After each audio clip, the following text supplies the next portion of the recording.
Can I? Hara here. Does the love that you offer a person with BPD, does your love hit the borderline and then cause a triggered split to devaluation that's going to end the whole thing?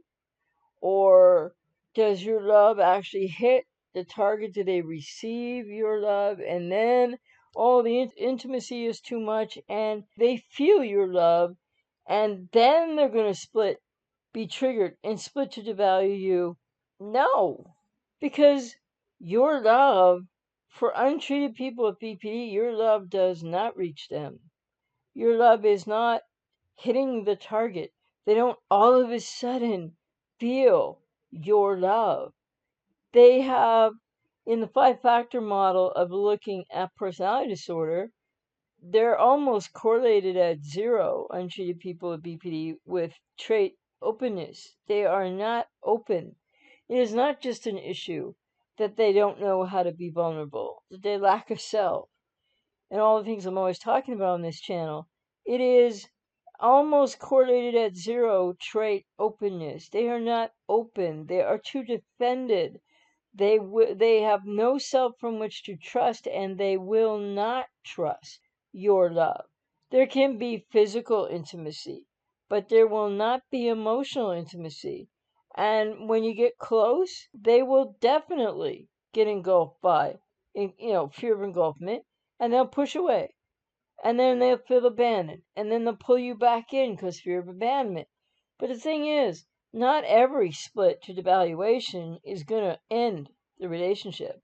But each time there's a split to devaluation, and they're not always devaluing you at all, but when there's a split to devaluation, each time it's a step closer. It's that getting closer and closer apart that the person with BPD untreated doesn't realize, and the person with codependency with the person with BPD doesn't realize, because it's happening inside the person with BPD, and there are triggers, and there are emotional dysregulation around that. But not every time they're triggered to emotional dysregulation is it going to be a major split, because there are many micro splits. The notion that they feel your love and that the minute they feel your love, they go into some kind of like triggered panic or something. It's not that at all, because they're not going to feel your love. And I've done many videos on this. I'm going to list some in the description below. Your love is not trusted. Your love is not taken in. Your love is not emotionally felt. Physically, it could be different. Emotionally, no. They have too much defendedness, lack of self, lack of trust. They can't take in your kindness. They can't take in a kind act.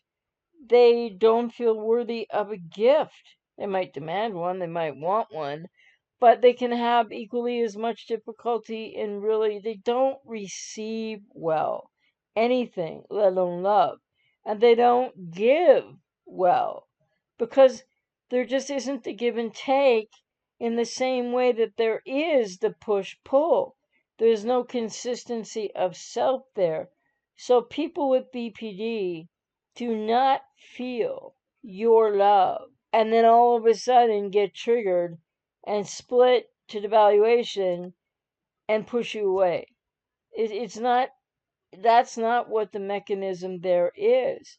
They don't trust your love. They don't trust your kindness.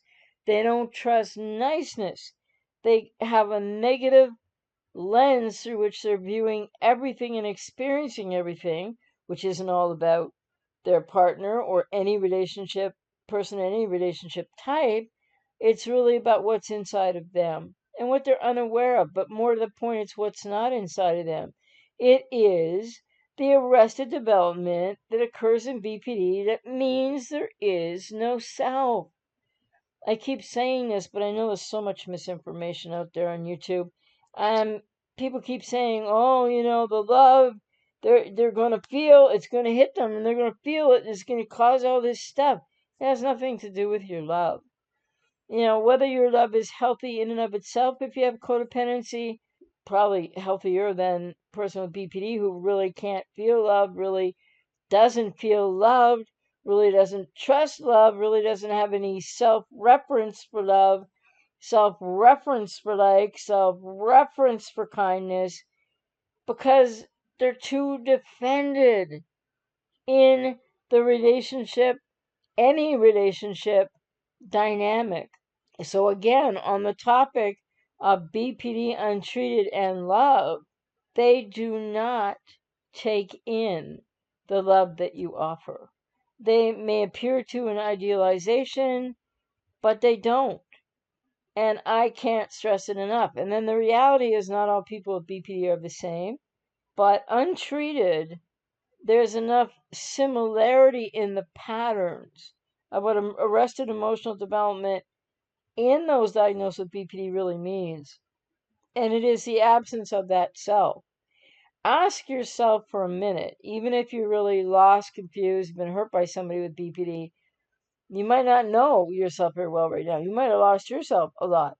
But if you think about yourself, and then you think about the person with BPD, or you think about anybody else, or like someone, a friend that you love, or affectionately, like not romantically, or a family member that you love, then you know that you love them, and you know that they love you. And there's a give and take there, and there's object constancy on your part and your family or your mother or your brother, sister, whoever you love, or a friend. And so you know that there's a constancy there. You know that there's consistency. It's congruent. You could argue with a friend.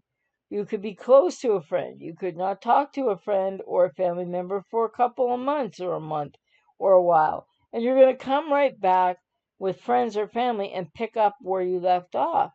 And nobody's going to be all bent out of shape or triggered by anything.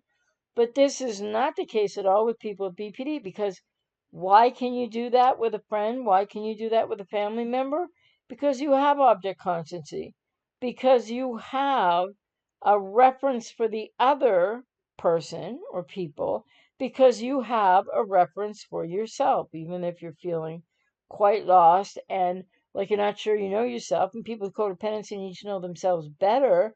And it's a dysfunctional relationship to and with self, but not to the extent of those with BPD. So I really want to make this point again. I really want to make it absolutely clear, beyond a shadow of a doubt. This is the accuracy around this. People with BPD do not, untreated BPD, do not have a sense of self because there's no self to sense. Without self-coherence and self-reference, there is no real, true other coherence or other reference. So object other isn't you in a relationship to somebody with untreated BPD. Object other is the transference and projection and projective identification onto you of good or bad mother, or good mother never had, and the idealization and devaluation follows what happened with the original objects in a person with untreated BPD's life, mother and father. You're going to be representing one or the other, or a mixture of both, or the parent never had an idealization potentially, but you're not going to be seen for who you are. And in fact, this is something that people with codependency need to not only understand, but understand also that you may not have a secure attachment style either. People with BPD have a disorganized attachment style. And what this means is that if they were really as fully available as you wish they would be, or could be, or if they really could feel your love, or if they did have a sense of self, and they really could see and hear you, you might be surprised at your reaction to that, because although that's what got you in the idealization phase, was the being seen and the being heard and the way it felt, that goes back for most people with codependency to a deeper wound, and the wounded inner child, where it's the inner child sense of something reparative that is being searched for. And that's not always in your conscious mind at all. But so, to just reiterate and go back one more time over this, people with BPD do not have object constancy. They do not have consistency. They do not have congruence. They do not know, untreated BPD this is, they do not know self. They have lost self, emotionally arrested developed self. So their self arrested in development before the rapprochement phase, which leads to separation, individuation, and therefore they're seeking identity. Untreated people with BPD unknowingly, unconsciously are seeking, or subconsciously are seeking identity through you. They want to merge with you, but there can be no connection because you can't be seen or heard or really real to them in any way that isn't triggering at some point or other after the idealization honeymoon phase, because they don't have a developed self inside. Might be hard to conceptualize that.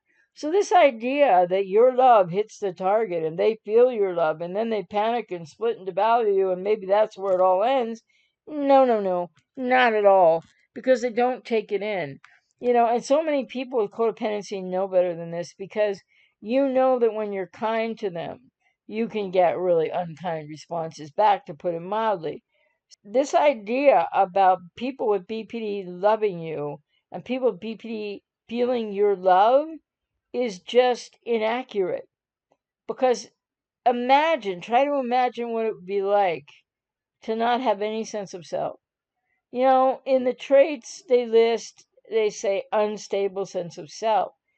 But the emotional arrested development, it happens before or by the age of 2.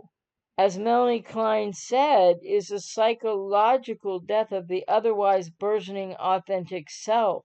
So the self is gone. The self fragments off. The child ego state. The child ego state is fragmented before or by the age of 2. It is an emotional arrest. They stop growing. They don't make it through the rest of the early childhood developmental phases successfully at all. And so this idea that then you can meet an untreated borderline no matter how old they are, or whatever age, and somehow your love is going to hit the spot with them and then freak them out. It doesn't work like that at all. They don't take it in. They can't take in kindness. They're too defended. And their lens is defense and negative. And they don't trust kindness and they don't trust love for 87% of those diagnosed with BPD. So, and especially untreated, they have next to zero trust for anyone or anything, including themselves. And they feel very unworthy of love. And it's a very negative, from their adverse childhood experience lens that's been developed, a very negative and protective lens. They do not take in your love. They do not feel your love. Your love does not target them, and then all of a sudden they got to get away from you. They have disorganized attachment, and these are unhealthy bonds. And it's not about their struggle for vulnerability. They don't even get close to a struggle around vulnerability. They are way too dependent for that to happen, too. So just know, can your love be felt by a borderline? No. And it's not going to be the reason that each time they get triggered and split you and devalue you, split to devaluation of you, and or micro splits along the same lines, each time that happens unbeknownst to you, but maybe looking back now it's going to be a step closer, because the whole process of getting to know someone with BPD, so to speak, getting closer to them is always going to push them back further. They're going to always push you away. And then fear of abandonment, they'll pull you back. But this push-pull is something that has to do with the disorganized attachment and the unhealthy attachment and these unhealthy bonds, and they are not able to trust or do anything but defend against the very love that they seek.